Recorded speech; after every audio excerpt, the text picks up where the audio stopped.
ಭೂಮಿಯಲ್ಲಿ ಎರಳಿದ ಹೂವು. ಸಂಚಿಕೆ 15. ಹಿತಾಳಿಗೆ ರಾಜೇಶ್ವರಿ ಹೇಳಿದ ಮಾತುಗಳನ್ನು ಕೇಳಿ ಭೂಮಿಯೇ ಬಾಯ್ ತೆರೆದು ನುಂಗಬಾರದೆ ಎಂದೆನಿಸಿತು. ತನ್ನನ್ನು ಸುಳ್ಳು ಹೇಳಿ ಕರೆಯಿಸಿ ಇಂತಹದೊಂದು ಸಂಚು ರೂಪಿಸುತ್ತಾರೆ ಎಂದು ಕನಸು ಮನಸ್ಸಿನಲ್ಲಿಯೂ ಆಲೋಚಿಸಿರಲಿಲ್ಲ ಅವಳು. ತನ್ನ ಕೈ ಹಿಡಿದು ಎಳೆದುಕೊಂಡು ಹೋಗುತ್ತಿರುವವಳಿಂದ ಕೈಯನ್ನು ರಭಸವಾಗಿ ಹಿಂದಕ್ಕೆ ತೆಗೆದುಕೊಂಡಳು ಹಿತ. ಯಾರನ್ನು ಕೇಳಿ ನನ್ನ ಮದುವೆಯನ್ನು ಅವನೊಂದಿಗೆ ಗೊತ್ತು ಮಾಡಿದಿರಿ ನೀವು? ನನಗೆ ಅವನೆಂದರೆ ಇಷ್ಟವೂ ಇಲ್ಲ, ಈ ಮದುವೆ ಬೇಕಾಗಿಯೂ ಇಲ್ಲ, ನನ್ನನ್ನು ಬಿಟ್ಟು ಬಿಡಿ ಎಂದು ಹೊರಡಲು ಅನುವಾದವಳ ಮುಡಿಯನ್ನು ಎಳೆದು ನಿಲ್ಲಿಸಿದ್ದಳು ರಾಜೇಶ್ವರಿ. ಏನೇ ಬಾರಿ ಹಾರಾಡುತ್ತಿದ್ದೀಯಾ? 4 ಅಕ್ಷರ ಕಲಿತರೆ ನೀನೇನು ದೊಡ್ಡ ಮಹಾರಾಣಿ ಆಗೋದಿಲ್ಲ. ಇಲ್ಲಿ ಏನಿದ್ದರೂ ನನ್ನ ಮಾತೇ ನಡೆಯೋದು, ಅದೇ ನಡೆಯಬೇಕು ಕೂಡ. ಬೇರೆಯವರ ಮಾತು ನಡೆಯೋದಕ್ಕೆ ಈ ರಾಜೇಶ್ವರಿ ಬಿಟ್ಟರೆ ತಾನೆ. ಏನಂದೆ ನೀನು? ನಿನ್ನ ಒಪ್ಪಿಗೆ ಯಾಕೆ ಕೇಳಿಲ್ಲ ಎಂದೇ ಅಲ್ವಾ? ಯಾರಾದರೂ ಕೋಳಿನ ಕೇಳಿ ಮಸಾಲೆ ಅರಿಯುತ್ತಾರೇನೆ? ಮರ್ಯಾದೆಯಿಂದ ಬಂದು ಹಸೆಮಣೆ ಮೇಲೆ ಕುಳಿತರೆ ಸರಿ, ಇಲ್ಲಾಂದರೆ ಹೇಗೆ ಹಿಡಿದು ಕೂರಿಸಬೇಕೆಂದು ನನಗೆ ಗೊತ್ತು ಎಂದವಳ ಮಾತಿಗೆ ಮೊದಲಿನ ಹಿತ ಆದರೆ ಬಾಯಿ ಮುಚ್ಚಿಕೊಂಡು ಹೋಗಿ ಕುಳಿತುಕೊಳ್ಳುತ್ತಿದ್ದಳು. ಆದರೆ ಈ ಬಾರಿಯಂತೂ ಅವಳು ಹೇಳಿದಂತೆ ಹಿತ ಸುತಾರಾಮ್ ಕೇಳಲಿಲ್ಲ. ಅವನ ಜೊತೆ ಹಸೆಮಣೆಯಲ್ಲಿ ಕುಳಿತುಕೊಳ್ಳುವುದು ಬಿಡಿ, ಅವನ ಮುಖ ನೋಡಲು ಒಪ್ಪಿಕೊಳ್ಳಲಿಲ್ಲ ಅವಳು. ಅವಳ ಹಠವನ್ನು ಕಂಡ ರಾಜೇಶ್ವರಿ ಅವಳ ರಟ್ಟೆ ಹಿಡಿದುಕೊಂಡು ರಾಜೇಶ್ನ ಬಳಿಗೆ ಎಳೆದುಕೊಂಡೇ ಬಂದಿದ್ದಳು. ಹಿತಾಳ ಅರಚಾಟ ಕಿರುಚಾಟ ತೋಟದ ಮೂಲೆಯವರೆಗೂ ಕೇಳಿಸುವಂತಿತ್ತು. ತಾಳಿ ಹಿಡಿದುಕೊಂಡು ರೆಡಿಯಾಗಿ ನಿಂತಿದ್ದ ರಾಜೇಶ್ ಯಾವಾಗ ಅವಳ ಕೊರಳಿಗೆ ತಾಳಿ ಬಿಗಿದು ಅವಳನ್ನು ತನ್ನ ವಶ ಮಾಡಿಕೊಳ್ಳುವೆನು ಎಂದು ಕಾಯುತ್ತಿದ್ದನು. ತೋಟದ ಮೂಲೆಯಲ್ಲಿ ಬಿದ್ದಿದ್ದ ಶಿವಣ್ಣ ಮಗಳ ಕಿರುಚಾಟ ಕೇಳುತ್ತಿದ್ದಂತೆಯೇ ತೆವಳಿಕೊಂಡೇ ಅಲ್ಲಿಂದ ಬಂದಿದ್ದರು. ಅದೇ ಸಮಯಕ್ಕೆ ಸರಿಯಾಗಿ ತೋಟದ ದಾರಿಯಿಂದ ಹಿತ ಕ್ಷೇಮವಾಗಿದ್ದಾಳೋ ಇಲ್ಲವೋ ಎಂಬ ಅನುಮಾನವನ್ನು ಪರೀಕ್ಷಿಸುವ ಸಲುವಾಗಿ ಬರುತ್ತಿದ್ದ ಮನ್ವಿತಿಗೆ ಶಿವಣ್ಣ ಸಿಕ್ಕಿದ್ದರು. ಅವರನ್ನು ಕಂಡವನಿಗೆ ಇಲ್ಲಿ ಏನೋ ಸಮಸ್ಯೆಯಾಗಿದೆ ಎಂದು ತಿಳಿದು ಹೋಗಿತ್ತು. ರಪರಪನೆ ಅವರ ಗಂಟುಗಳನ್ನು ಬಿಚ್ಚಿಸಿದವನು ಏನಾಯಿತೆಂದು ಕೇಳಿದನು. ಏದುಸಿರು ಬಿಡುತ್ತಾ ಶಿವಣ್ಣ ಹೇಳಿದ್ದೊಂದೇ, ಮದುವೆ ಮದುವೆ ಹಿತ ಮದುವೆ ಎಂದು ಬಡಬಡಾಯಿಸುತ್ತಿದ್ದವರ ಮಾತನ್ನು ಕೇಳಿದವನು ಒಂದೇ ಓಟದಲ್ಲಿ ಅವರ ಮನೆಗೆ ತಲುಪಿದ್ದನು. ಮನೆಗೆ ಬಂದವನ ಕಣ್ಣ ಮುಂದಿದ್ದ ದೃಶ್ಯವನ್ನು ಕಂಡು ಜೀವವೇ ಬಾಯಿಗೆ ಬಂದಂತಾಯಿತು ಅವನಿಗೆ. ತನ್ನೊಲವ ದೇವತೆಗೆ 3 ಗಂಟು ಹಾಕಲು ರಾಕ್ಷಸನೊಬ್ಬ ಕಾದು ಕುಳಿತಿದ್ದಾನೆ. ಅವಳು ಇವರಿಬ್ಬರ ಬಿಗಿ ಹಿಡಿತದಲ್ಲಿ ಬಂದಿಯಾಗಿ ಕಣ್ಣೀರು ಸುರಿಸುತ್ತಿದ್ದಾಳೆ. ಓಡಿ ಬಂದವನು ತನ್ನೆಲ್ಲಾ ಶಕ್ತಿಯನ್ನು ಜೊತೆಗೂಡಿಸಿ ರಾಜೇಶ್ನನ್ನು ರಭಸದಿಂದ ತಳ್ಳಿ ಅವನ ಕೈಯಲ್ಲಿದ್ದ ಮಾಂಗಲ್ಯವನ್ನು ಕಿತ್ತು ತನ್ನ ಪ್ರೇಮ ದೇವತೆಯ ಕೊರಳಿಗೆ ಕಟ್ಟಿದ್ದನು. ಹಿತಾಳಿಗಂತೂ ಸ್ವರ್ಗವನ್ನೇ ಜಯಿಸಿದ ಅನುಭವವಾಗುತ್ತಿದೆ. ಹತ್ತಿರವಿದ್ದವರನ್ನು ದೂರ ತಳ್ಳಿದವಳು ತನ್ನವನನ್ನು ಬಿಗಿಯಾಗಿ ಅಪ್ಪಿಕೊಂಡು ಜೋರಾಗಿ ಅಳತೊಡಗಿದ್ದಳು. ಅವನು ಬರುವುದು ಕೊಂಚ ತಡವಾಗಿದ್ದರೂ ಆ ನೀಚನ ಮಡದಿಯಾಗಿ ಬಿಡುತ್ತಿದ್ದೆ. ಆ ದೇವರೇ ತನ್ನವನನ್ನು ಕಳುಹಿಸಿ ನನ್ನನ್ನು ಬದುಕಿಸಿದ ಅಂತ ಅಂದುಕೊಳ್ಳುತ್ತಾಳೆ ಹಿತ. ರಾಜೇಶ್ವರಿಗಂತೂ ಎಲ್ಲ ಅಯೋಮಯ ಎನಿಸುತ್ತಿತ್ತು. ಯಾರಿವನು? ಅದೆಲ್ಲಿಂದ ಸೂಪರ್ ಮ್ಯಾನ್ ತರಹ ಬಂದ? ಅದಾವ ಮಾಯೆಯಲ್ಲಿ ಅವಳ ಕೊರಳಿಗೆ ಮಾಂಗಲ್ಯ ಬಿಗಿದ ಎಂದು ಆಲೋಚಿಸುತ್ತಾ ನಿಂತಿದ್ದಳು. ಕೆಳಗಡೆ ಬಿದ್ದಿದ್ದ ರಾಜೇಶ್ ಇವನು ಹಿತಾಳಿಗೆ ಮಾಂಗಲ್ಯ ಧಾರಣೆ ಮಾಡಿರೋದನ್ನು ಕಂಡು ಹುಲಿಯಂತೆ ಭಗ್ಗನೆ ಮನ್ವಿತ್ನ ಮೇಲೇರಿ ಬಂದಿದ್ದನು. ಆದರೆ ಜಿಮ್ನಲ್ಲಿ ಬೆಳೆದ ಕಟ್ಟುಮಸ್ತಾದ ದೇಹಕ್ಕೆ ಇವನು ಯಾವ ಲೆಕ್ಕ? ರಾಜೇಶ್ನನ್ನು ಒಂದೇ ಏಟಿಗೆ ಕೈಕಾಲು ಮೂಳೆ ಮುಯ್ಯುವಂತೆ ಮಾಡಿಬಿಟ್ಟಿದ್ದನು ಮನ್ವಿತ್. ಅದಾವ ಧೈರ್ಯದಿಂದ ನನ್ನ ಹುಡುಗಿಗೆ ಮಾಂಗಲ್ಯ ಬಿಗಿಯಲು ಹೋಗಿದ್ದೆ ನೀನು? ಅದೂ ಅವಳಷ್ಟು ವಿರೋಧ ಮಾಡಿದ ಮೇಲೂ ನಿಮಗೆಲ್ಲ ಮನುಷ್ಯತ್ವ ಅನ್ನೋದೇ ಇಲ್ವಾ?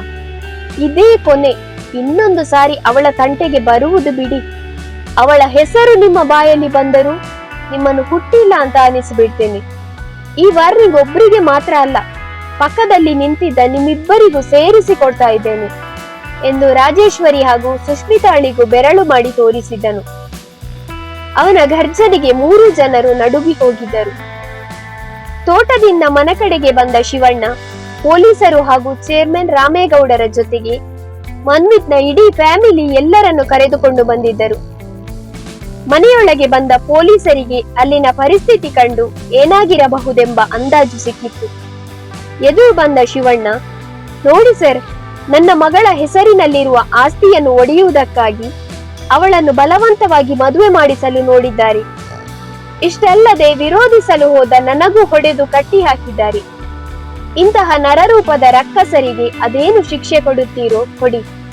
ಒಟ್ಟಾರೆಯಾಗಿ ಈ ಪಾಪಿಗಳನ್ನು ಇಲ್ಲಿಂದ ಕರೆದುಕೊಂಡು ಹೋದರೆ ಸಾಕು ಎಂದವರ ಕಾಲಿಗೆ ಬಂದು ಬಿದ್ದಿದ್ದಳು ರಾಜೇಶ್ವರಿ.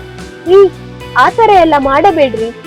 ಏನೋ ಆಸ್ತಿಯ ಮೇಲಿನ ವ್ಯಾಮೋಹದಿಂದ ಮಣ್ಣು ತಿನ್ನುವ ಕೆಲಸ ಮಾಡಿಬಿಟ್ರಿ. ನನ್ನನ್ನು ಕ್ಷಮಿಸಿ ಬಿಡ್ರಿ. ಇನ್ಯಾವತ್ತಿಗೂ ಈ ರೀತಿಯ ತಪ್ಪು ಮಾಡೋದಿಲ್ಲ.